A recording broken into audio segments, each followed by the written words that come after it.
મહારાજા દ્વારા વિરચિત સિદ્ધ હેમ શબ્દાનુશાસન નામનો વ્યાકરણ ગ્રંથ અને એ જ વ્યાકરણ ગ્રંથથી ઉદ્ધરિત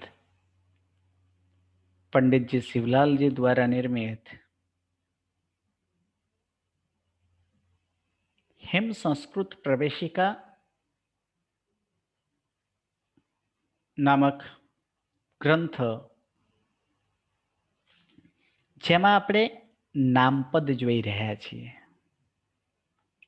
નામપદ 3 પ્રકારના નામ હોય છે: પુલ્લિંગ નામ, સ્ત્રીલિંગ નામ અને નપુંસકલિંગ નામ. એમાં પણ દરેક નામમાં 7 વિભક્તિ છે અને એ 7 વિભક્તિને કારક તરીકે કહેવાય છે. અને આ જે નામપદના પ્રકરણને નામપદ પ્રકરણ પણ કહેવાય અથવા કારક પ્રકરણ પણ કહેવાય છે.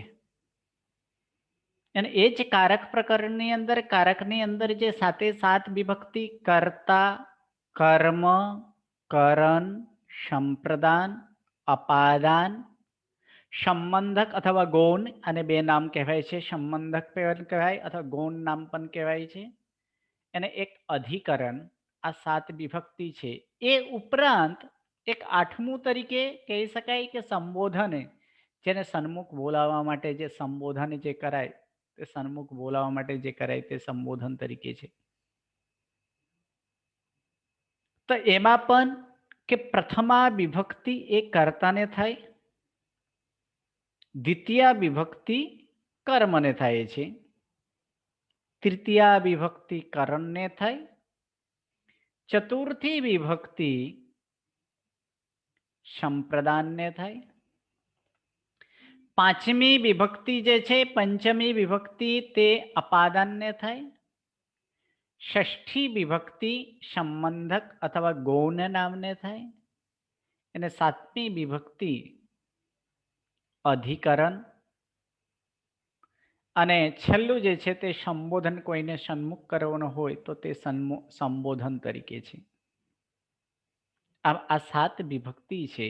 અને એક ઉપરાંત સંબોધન છે, જેમાં કર્તાને અંદર રૂપ જોયો કે અકારાંત પુલ્લિંગ એવા નામો જે છે એ અકારાંત પુલ્લિંગ નામોના રૂપો બાલહ, બાલો, બાલાહ. અને બીજી વિભક્તિ કર્મની અંદર થાય બાલમ, બાલૌ, બાલાન. આ જ પ્રમાણે જનકઃ, જનકૌ, જનકાહ. બીજી વિભક્તિમાં થાય જનકમ, જનકૌ, જનકાન. પછી વિડાલ, બિડાલૌ, બિડાલાહ, વિડાલમ, બિડાલૌ, બિડાલાન.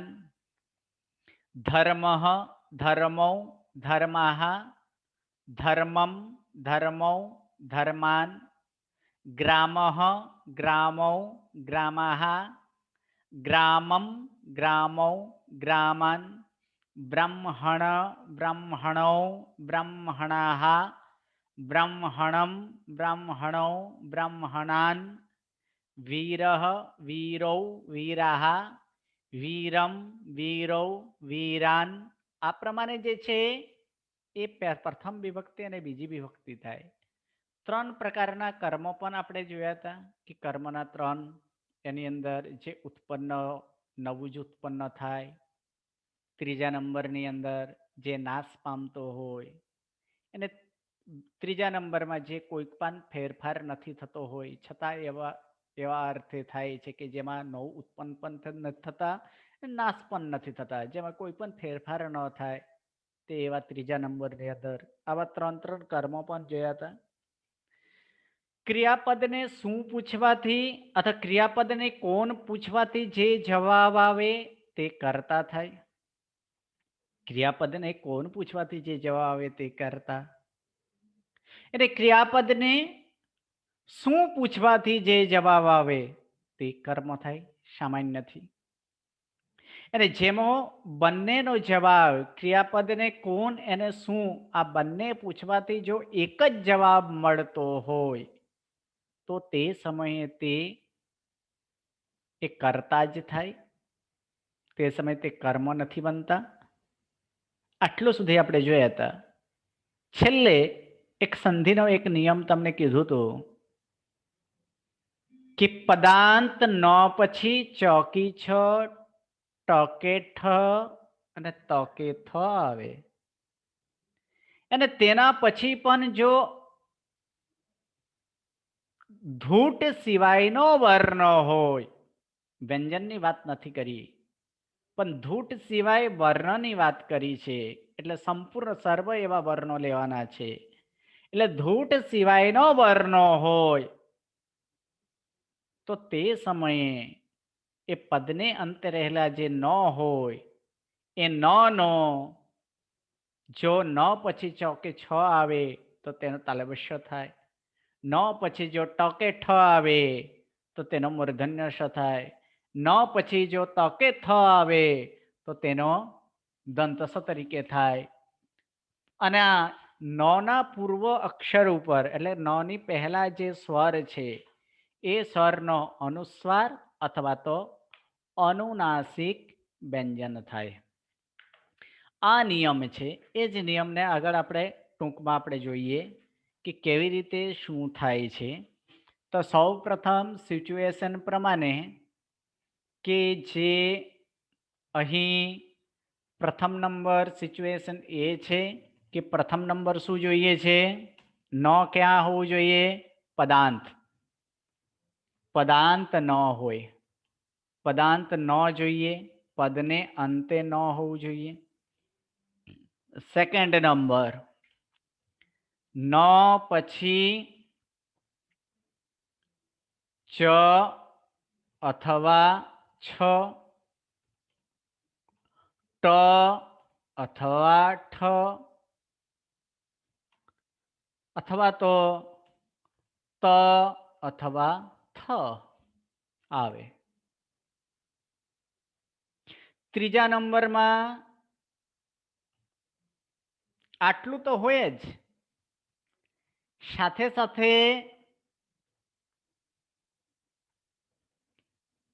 આ ન પછી ચોકે છ, ટોકે ઠ, તકે થ પછી પણ અધૂટ વર્ણ. કેટલા કીધા હતા અધૂટ વર્ણ? 23. આ 23 વર્ણ કેવા? અધૂટ. આ અધૂટ વર્ણ 23. કયા 23 છે અધૂટ વર્ણ?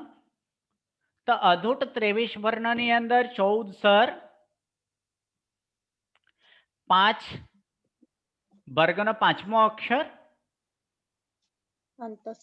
અને અંતસ્થા 4. આ 23 વર્ણમાંથી કોઈ પણ વર્ણ હોય તો જ ફેરફાર થાય. શું ફેરફાર થાય છે? કે ન નો ન પછી જો ચ અથવા છ આવે તો શું થઈ જાય? એ ન નો તાલવ્ય થાય. ન પછી જો ટ અથવા ઠ આવે તો એનો મૂર્ધન્ય સ થાય.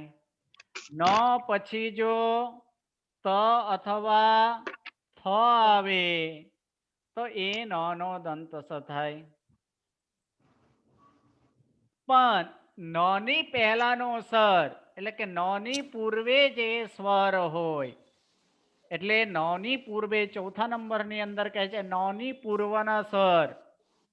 તો નોની પૂર્વે જે સ્વર હોય એ પૂર્વ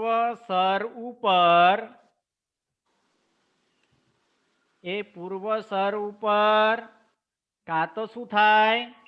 અનુસ્વાર થાય અથવા અનુનાસિક થાય. અનુસ્વાર અથવા અનુનાસિક. આ પ્રમાણે આ એનો નિયમ છે. ઉદાહરણ તરીકે આપણે જોઈએ ક્યાં શું થાય છે. ઉદાહરણ તરીકે આપણે જોઈ લઈએ. અનુસ્વાર, અનુનાસિક એવા ઉદાહરણ કે ન પછી છ કે છ આવતા હોય એવા ઉદાહરણો આપણે જોઈએ. પ્રથમ નંબર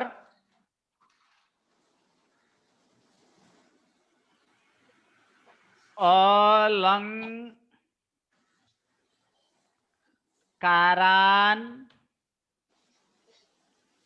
ચોરયતિ. અલંકારાન ચોરયતિ. આની અંદર અલંકારાન ચોરયતિ છે, તો એ અલંકારાન ચોરયતિ માં શું થાય? તો આમાં આપણે નિયમ પ્રમાણે આવ્યો કે નહીં એ પણ એકવાર આપણે જોઈ લઈએ. આમાં નિયમ પ્રમાણે આવેલો છે કે નહીં એ પણ એકવાર આપણે જોઈ લઈએ કે અલંકારાન ચોરયતિ. તો પદને અંતે નો છે. આ પદને અંતે નો છે. તો અલંકારાન આ એક પદ છે. કયું પદ છે? કોણ કહેશે આ પદ કયું પદ છે? અલંકારાન કઈ વિભક્તિ છે? બરાબર, બાલાન. દ્વિતીય વિભક્તિ બહુવચન ની અંદર છે. દ્વિતીય વિભક્તિ બહુવચનમાં આવેલો છે અલંકારાન. બરાબર છે. તો અલંકારાન એક પદ છે. તો આ એ પદને અંતે નો છે અલંકારાનમાં. પદને અંતે નો છે. નો પછી ચ આવેલો છે. આવેલો છે. ચ પછી શું આવે છે? અધૂટ વર્ણ છે. તો છે કારણ કે સ્વર છે. ચો ચોરયતી ને એને આપણે છૂટા પાડીએ તો કેવી રીતે ચોરયતી? એમાં કે સ્વર આવેલો છે તો જોઈએ ચ પ્લસ શું છે? ઓ શું છે? સ્વર છે. એટલે સ્વર એટલે કેવા? અધૂટ વર્ણ 23 વર્ણમાંથી આવેલો છે. આવેલો છે. આ 23 વર્ણથી એટલે કે 23 વર્ણમાંથી આવેલો છે એની અંદર. એટલે શું થાય આની અંદર? અલંકારાન ચો એટલે કે ચ પછી પણ અધૂટ વર્ણ છે. તો આપણે નિયમમાં આપણે જોયો તો પછી નો નો શું કરવાનું? નો પછી ચ કે છ આવતો હોય તો ના તાલવ્ય કરવાનું કીધું. શું કીધું? શું કીધું? તાલવ્ય કરવાનું. તો એટલે આ અલંકારાન ચોરયતિ આનો આપણે જોશું તો શું થઈ જશે? અલંકારા એને નો નો શું કરવાનો? તાલવ્ય કેવા? તો નો અર્ધ છે એટલે તાલવ્ય અર્ધ થશે. અલંકારાસ પછી ચોરયતિ. એને તે સમયે શું કીધું? આની અંદર અલંકારાસ ચોરયતિ આ તો થાય જ, પણ તે સમયે કીધું છે કે નો ને પૂર્વે જે સ્વર હોય તો નો ની પૂર્વે એટલે પહેલા. નો ની પહેલા શું છે? અલંકારાન ચોરયતિમાં આ. એ આ ઉપર શું થાય? તો આ ઉપર અનુસ્વાર થાય અથવા તો એનો અનુનાસિક થાય. બરાબર. તો રા ઉપર સૌથી પહેલા અનુસ્વાર. તો અનુસ્વાર કરીશું એટલે શું થઈ જશે? ઉપર મીંડું અનુસ્વાર. અલંકારાંશ આ પ્રમાણે હવે આ બંનેને જોડી દો એટલે જોડી દેશો એટલે સ અને ચ જોડાઈ જશે એટલે શું થઈ જશે? અલંકારાંશ ચોરયતિ. આ પ્રમાણે થશે. કાં તો અનુનાસિક કરવું હોય તો અનુનાસિક કરવું હોય તો ર નો અનુનાસિક શું થાય? કોણ બોલશે ર નો અનુનાસિક? રની ઉપર ચંદ્રબિંદુ. ઓકે. અ નો અનુનાસિક કરવું હોય તો શું થાય? આ નો અનુનાસિક કરવું હોય તો એની ઉપર પણ ચંદ્રબિંદુ. એના ઉપર ચંદ્રબિંદુ. કોઈ પણ સ્વરને અનુનાસિક કરવું હોય તો શું કરાય? એના ઉપર ચંદ્રબિંદુ લખી દઈએ એટલે અનુનાસિક થઈ જાય. તો આની અંદર પણ ર ઉપર આપણે શું કરી દઈશું? ચંદ્રબિંદુ કરી દઈશું એટલે રા. આ પ્રમાણે પણ એનો અનુનાસિક થઈ ગયો. એટલે શું થાય? અલંકારાંશ ચોરયતિ. ચલો નેક્સ્ટ છે એ નેક્સ્ટ આપણે જોઈએ સેકન્ડ નંબર. જે 6 થી ઉદાહરણ આપણે લેશું. 6 થી ઉદાહરણ લેશું તો તાન છાત્રાન અથવા તો તાન છાત્રાન વંદે. તાન છાત્રાન વંદે. તો શું થશે? હવે આપણે એની અંદર પાછો એકવાર નિયમમાં જોઈએ. બે જગ્યાએ નો આવેલા છે. કયા કયા બે જગ્યાએ? એક છાત્રાનમાં પણ નો છે અને તાનમાં પણ નો છે. પહેલા આપણે છાત્રાન અને વંદે વચ્ચે આ મેલ ખાય છે તો કે એ આપણે જોઈ લઈએ છીએ. છાત્રાનના પદને અંતે નો છે, છે. પણ નો પછી છ કે છ આવે છે? નથી આવતું. આવે છે. છાત્રાન વંદે આ બે વચ્ચે નો પછી છ કે છ આવે? આવે છે. છ આવે છે. હા, નથી આવતો. છાત્રાન વંદે. શું કીધું? તાન અત્યારે નથી લેતો. આ બે વચ્ચે હું કહું છું છાત્રાન વંદે. વંદે. આની અંદર આવે નથી છે? આવતો, સર. ના. નથી આવતું. બરાબર છે. હવે આ જ વસ્તુ છે આની અંદર તાન છાત્રાન, તો પછી છાત્રાન બંને તો આપણે લાગુ પડતું જ નથી, એટલે એને કઈ કરશું નહીં આપણે. તો હવે સંધિનો નિયમ ક્યાં છે? તાન અને છાત્રાન. તો તાનમાં પણ પદને અંતે છ છે, એ પદને અંતે નો છે. નો પછી છ આવેલો છે. છ અથવા છ તો છ આવેલો છે. છ પછી 23 વર્ણમાંથી કયા વર્ણ છે? આ. આ છે, સ્વર છે. એટલે સ્વર, એ સ્વર છે, આ છે. બરાબર છે. તો પછી આ નો શું થશે પાછો? તાલવ્ય થશે. એટલે શું થઈ જશે? તાશ, પછી છાત્રાન અને વંદે.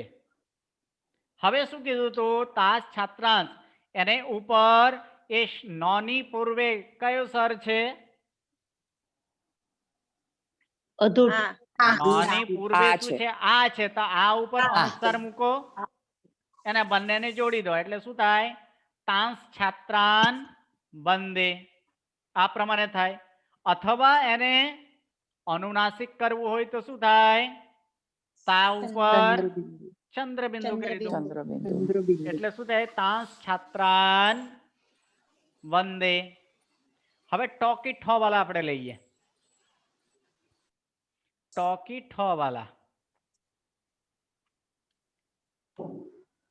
ટોકી ઠ જે છે તો એ આપણે લઈએ. ચલો, ચૌરાન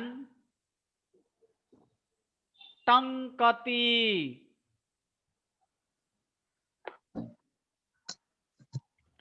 ચૌરાન ટંકતી. આ ટંક ધાતુ એક છે જેને બાંધવું, જોડવું, ગૂંથવું એ અર્થ થાય.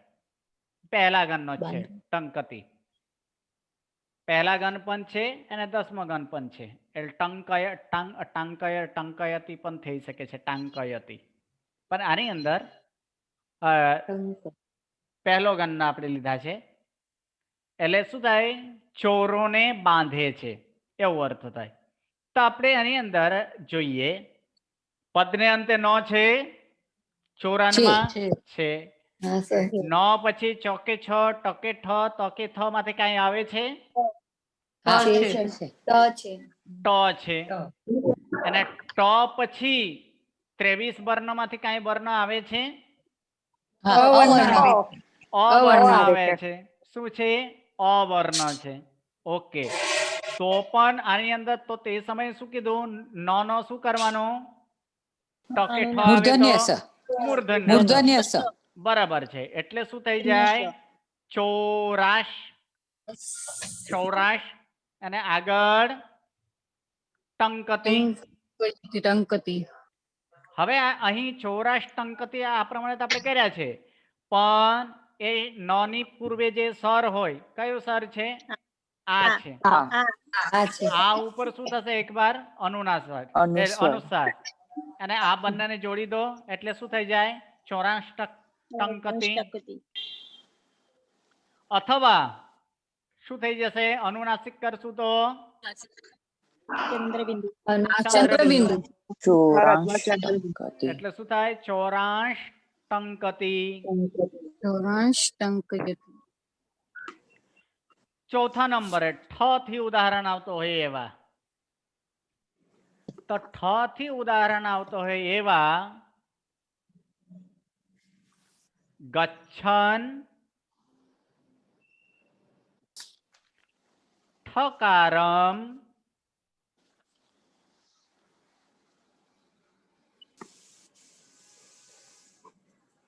કરોતિ.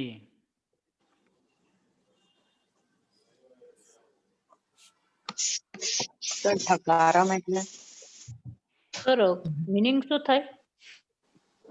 ઠકારં એટલે ઠોકર ખાવું અર્થ પણ થાય, અથવા તો આવાજ કરવો એવો અર્થ પણ થઈ શકે છે. આની અંદર શું અર્થ થશે? હવે સંધિ થશે આમાં? ક્યાંય પદને અંતે ન છે આ વાક્યમાં? હા છે ને. કે છે ગચ્છાંત છે. ગચ્છ. અને આગળ પછી ન પછી શું આ છ માંથી કોઈ પણ આવે છે? ચોકે છ, ટકે ઠ, ઠકે ઠ, આવે છે ઠ આવે છે. તો નો નો શું થાય? મૂર્ધન્ય સ થાય. ચલો બનાવી દો. એટલે શું થઈ જશે? ઠકારમ કરોતિ. હવે શું થઈ જશે? નો ની પૂર્વે કયો સ્વર છે? અ છે. બરાબર છે. નો ને પૂર્વે શું છે? અ છે. એના ઉપર શું થશે? અનુસ્વાર થશે. અનુસ્વાર અથવા અનુનાસિક. અનુનાસિક કરશું તો આપણે શું થશે? ચંદ્રબિંદુ આવશે. ચંદ્રબિંદુ. હા, આની અંદર શું આવી જશે? ચંદ્રબિંદુ આવી જશે. એટલે શું થાય? ગચ્છાંશ ઠકારમ કરોતિ. સર આનો મિનિંગ શું થાય? જતા એવા તેને અવાજ કરે છે અથવા ઠોકર ખાય છે. આગળ હવે તોકી થ વાલા આવે. તોકી થ થી આપણે 5મા નંબર ત વાળો આપણે લઈએ, જે એની અંદર તમારું ઉદાહરણ આપેલા જ છે, છતાં આપણે એની અંદર એક બીજું એક ઉદાહરણ લઈએ. પુત્રાન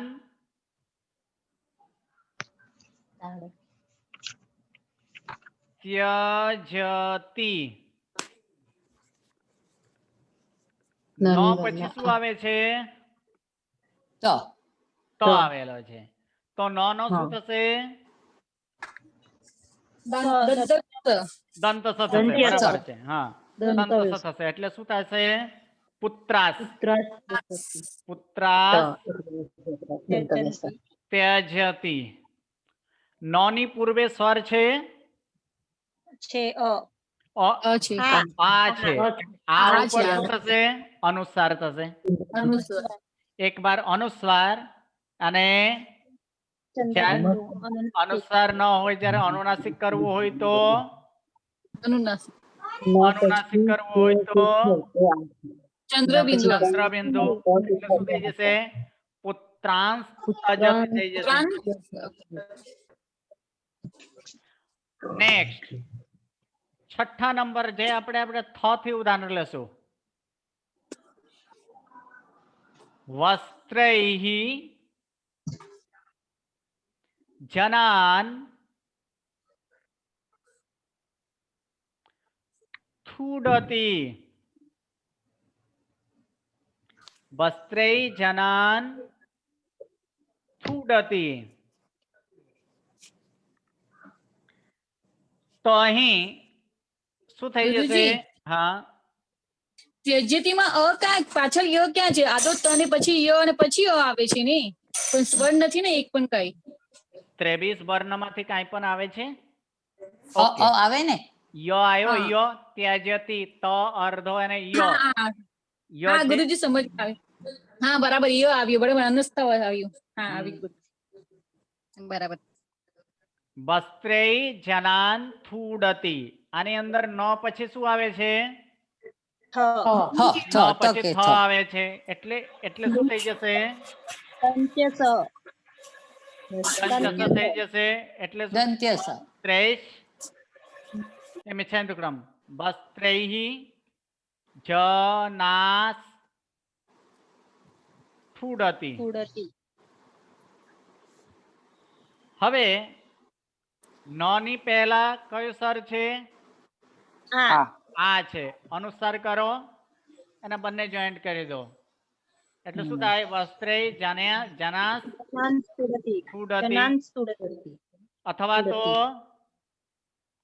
વસ્ત્રે જનાંસ સ્થૂડતિ. અહીંના ઉદાહરણ પ્રમાણે જે આપેલા છે એ પણ હા બોલો શું પ્રશ્ન છે પરીનાબેન? ગુરુજી પ્રણામ. આ ટંકતી જે લખ્યું છે થર્ડ નંબરમાં એ આ ડ જેવું જે તમે લખ્યું છે એવી રીતે લખવાનું કે ટ અનુસ્વાર ક અને તી એમાં શું ફરક પડે? નથી, આ અહીંયા છે આજ પ્રમાણે સંસ્કૃતમાં આજ પ્રમાણે લખાય. ક ખ ગ ઘ ગ પાંચમો અક્ષર છે ને. અચ્છા ઓકે. અને આ કેવી રીતે બે ગણમાં આવે આ ધાતુ? શું કહો છો? તમે કીધું ને આ પહેલો ગણ અને 10મા ગણમાં કેવી રીતે હોઈ શકે ધાતુ? હોઈ શકે છે કે એનો ઉપયોગ બંને રીતે. પ્રથમ નંબર વ્યાકરણ પ્રમાણે આપણા બોલતા નથી, આપણા પ્રમાણે વ્યાકરણ બનેલા છે. ધ્યાન રાખજો. આપણે જે પ્રમાણે બોલી વગેરે છે ને એ પ્રમાણથી તેનો રૂપ હોય, એટલે કે એ રૂપોનો બોલી આ પ્રમાણે બંને પ્રમાણે બોલાતા હશે. ટંકતી પણ બોલાય અને ટંકયતી પણ બોલાય. એટલે ત્યારે એ ક્યારેક ક્યારેક એવું આગળ આપણા નિયમ આવશે. ટંક ધાતુ પણ ક્યારેક એ 10મા ગણની જેમ ય વિકરણ અથવા પોતાના ઈ પ્રત્યય પણ લાગે અને એ લાગીને તે સમયે એ ટંકયતી પણ રૂપ થાય. એટલે તે સમયે એ કેવો 10મો ગણ જેવું બની જાય. પહેલો ગણ હોવા છતાં તે 10મો ગણ જેવું બની જાય. Okay, thank you. સર આ બે માં પ્રોનાઉન્સ કઈ રીતે કરવાનું? ઓલું તો વસ્ત્રે જનાન સ્થૂડતી થઈ ગયું અને ઓલું ચંદ્રબિંદુ વાળું છે એ કઈ રીતે બોલવાનું? ચંદ્રબિંદુ વાળો નાકથી કરવાનું. વસ્ત્રે જનાન સ્થૂડતી, પુત્રાંશ ત્યજતી, ગાંછાંશ ટકા ઠકારમ, ચૌરાંશ ટંકતી, છાત્રાંશ એટલે કે તાંસ છાત્રાન બંદે, અલંકારાંશ ચોરયતી. નાકથી બોલવાનું છે. સર સ્થૂળતી નો અર્થ શું થાય? સ્થૂળતી નો અર્થ થાય મારવું. અચ્છા ઓકે, હાજી બોલો.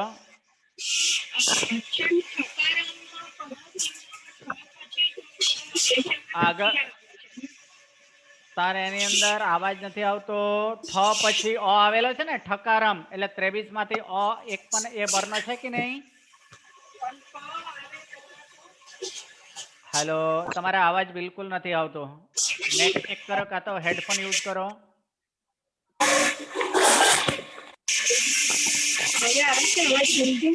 બેકગ્રાઉન્ડ બહુ જ આવે છે, સો કરીને અવાજ આવે છે. હાજી બોલી જાઓ. હા બોલો, હવે કંઈક સંભળાય છે.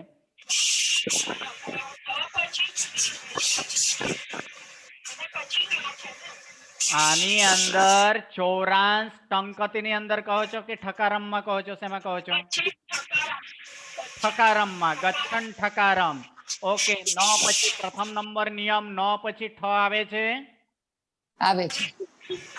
અને ઠકારમ ની અંદર આ ઠકારમ આની અંદર હવે ઠકારમ ને આપણે છૂટા પાડીએ તો શું બને? ઠ પ્લસ અ પ્લસ ક પ્લસ આ પ્લસ ર પ્લસ અ પ્લસ મ. હવે ઠ પછી તરત જ શું છે? અ છે.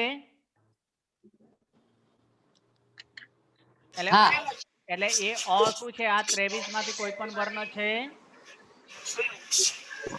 એટલે થઈ જાય.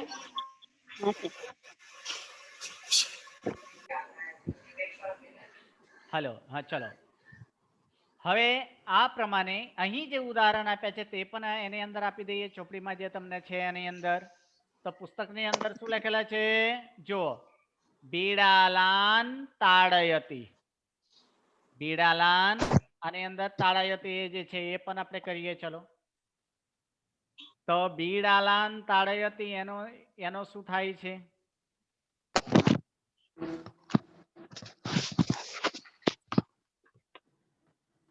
અહીં આપણે જોશું વીડાલાન તાડયતી. બીડાલાન તાડયતી થઈ જશે. બીડાલાન તાડયતી નો પછી શું છે? પછી ત આવેલો છે એટલે ત નો શું થશે? એટલે નો શું થઈ જશે? બિડાલાસ ગઈકાલનું લઈ લીધું હશે ને તો બિડાલાસ પછી આગળ તાડયતિ તાડયતિ પછી શું કરવાનું કીધું ન ના પૂર્વનો સ ઉપર અનુસ્વાર એટલે કે એકવાર અનુસ્વાર કરો એટલે શું થઈ જાય બિડાલાસ તાડયતિ જ્યારે અનુનાસિક કરશું ત્યારે ચંદ્રબિંદુ એટલે શું થઈ જશે બિડાલાસ તાડયતિ ઓકે ક્લિયર અહીંયા સુધી દરેકને ઓકે બાકીનો હવે નેક્સ્ટ ક્લાસે આપણે વાક્ય જોશું એ વાક્યો દરેકે કરીને લાવજો આપણે નેક્સ્ટ ક્લાસ થી ગુજરાતી વાક્ય અને સંસ્કૃત વાક્ય બંને વાક્ય જોશું નમો નમો પ્રણામ પ્રણામ સર પ્રણામ ગુરુજી પ્રણામ ગુરુજી પ્રણામ ગુરુજી ગુરુજી પ્રણામ